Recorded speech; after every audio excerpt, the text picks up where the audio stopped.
Ang mabuting balita ng Panginoon ayon kay San Mateo. Papuri sa iyo, Panginoon. Noong panahong iyon, sinabi ni Jesus sa kanyang mga alagad, "Sinasabi ko sa inyo, mga nakikinig, ibigin ninyo ang inyong mga kaaway, gawan ninyo ng mabuti ang mga napupuot sa inyo, pagpalain ninyo ang mga sumusumpa sa inyo, idalangin ninyo ang mga umaapi sa inyo. Kapag sinampal ka sa isang pisngi, iharap mo rin ang kabila.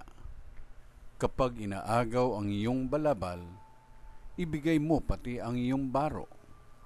Bigyan mo ang bawat nanghihingi sa iyo.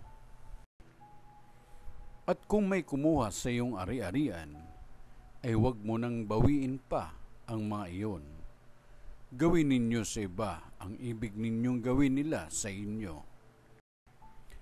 Kung ang iibigin lamang ninyo ay ang mga umiibig sa inyo, ano pang gantimpala ang inyong hihintayin? Kahit ang mga makasalanan ay umiibig din sa mga umiibig sa kanila.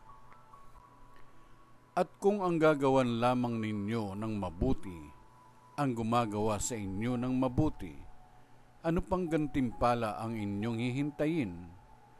Kahit ang mga makasalanan ay gumagawa rin ito. Kung ang pahiramin lamang ninyo ay ang mga taong inaasahan ninyong makababayad sa inyo, ano pang gantimpala ang inyong hihintayin? Kahit ang mga makasalanan ay nagpapahiram din sa mga makasalanan sa pag-asang ang mga ito'y makababayad.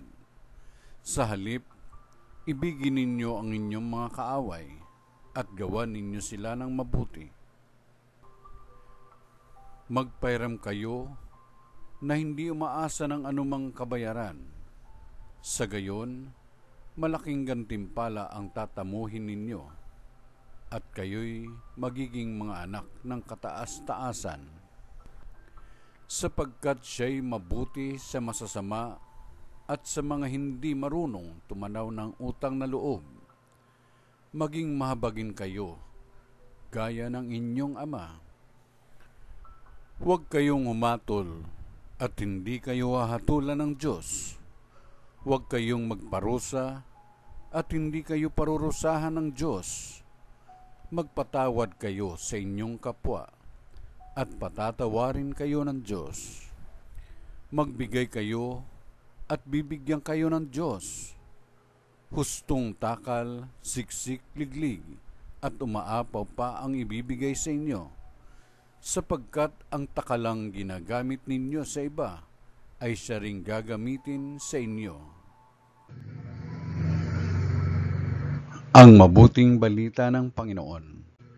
Pinupuri ka namin, Panginoong Jesucristo.